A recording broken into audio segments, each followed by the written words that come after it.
সারা ভারতে বিজেপি শাসিত রাজ্যগুলিতে, গুজরাটে, উড়িষ্যায়, মহারাষ্ট্রে, ইউপিতে, দিল্লিতে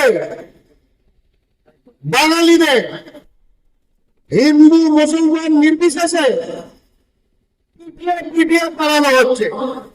সে ব্যবসায়ী হোক, সে ফেরিওয়ালা হোক, সে শ্রমিক হোক, সে সোনা হীরের শিল্পী হোক, সকলকে হেনস্থা করা হচ্ছে।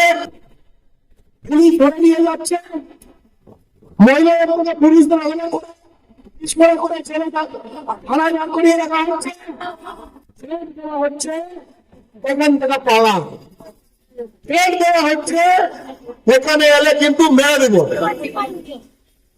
এই অবস্থা সৃষ্টি হলো যবে থেকে কাশ্মীরে জঙ্গি হামলা হয়েছে।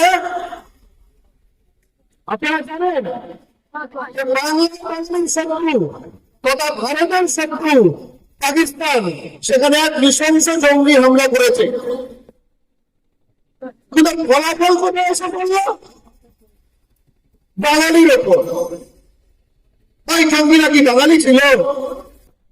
হ্যাঁ, কাশ্মীরে যারা গুলি করেছে তারা কি মুর্শিদাবাদের ছিল? ছিল কি? হ্যাঁ বলো না। তারা কি কলকাতার ছিল? তারা কি মালদার ছিল? তারা কি দক্ষিণ চব্বিশ পরগনার ছিল? তারা কি পূর্ব ছিল? তার মানে ওই সুযোগে যার উপর ঝাল ছিল ছেড়ে দিল।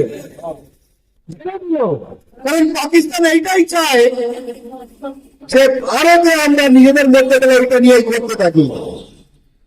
তাহলে পাকিস্তানকে ভারতের বিরুদ্ধে লড়তে হবে না, ভারতেরাই নিজেদের মধ্যে লড়ে মরবে, তাহলে পাকিস্তানের সুবিধা হবে। কথাটা বোঝার চেষ্টা করুন। আজ থেকে 6 বছর আগে 2018 সাল এই মুর্শিদাবাদে জঙ্গিপুর না, মুর্শিদাবাদে কোন জায়গা ভুলে যাচ্ছি, 5-5 পরিযায়ী শ্রমিককে 5-5 পরিযায়ী শ্রমিককে গুলি করে কিন্তু মেরে দিয়েছিল। এই আমি তাকে ফরেনার যাচ্ছে কেস দেব, আমি তাকে ইমিগ্রেশন অ্যাক্টে কেস দেব, আমি সিভিল অ্যাক্টে কেস দেব, তারপরে কেস ফেসলা হলে তারপরে বাংলাদেশে চালান করে দেবো। স্পষ্ট কথা, এখানে একটা কিছু হয়নি। যা হয়েছে এই যে দেখা যাচ্ছে, আপনি একটু দেখেন বাংলাদেশি বলে যে বাড়ি ভেঙে দিচ্ছে, বাড়ি ভেঙে কুত্তার মতো আমাদের মানুষগুলো পালিয়ে পালিয়ে চলে যাচ্ছে, পালিয়ে পালিয়ে দেবে ঘুরছে একটা এর মধ্যে খোঁজাচ্ছে।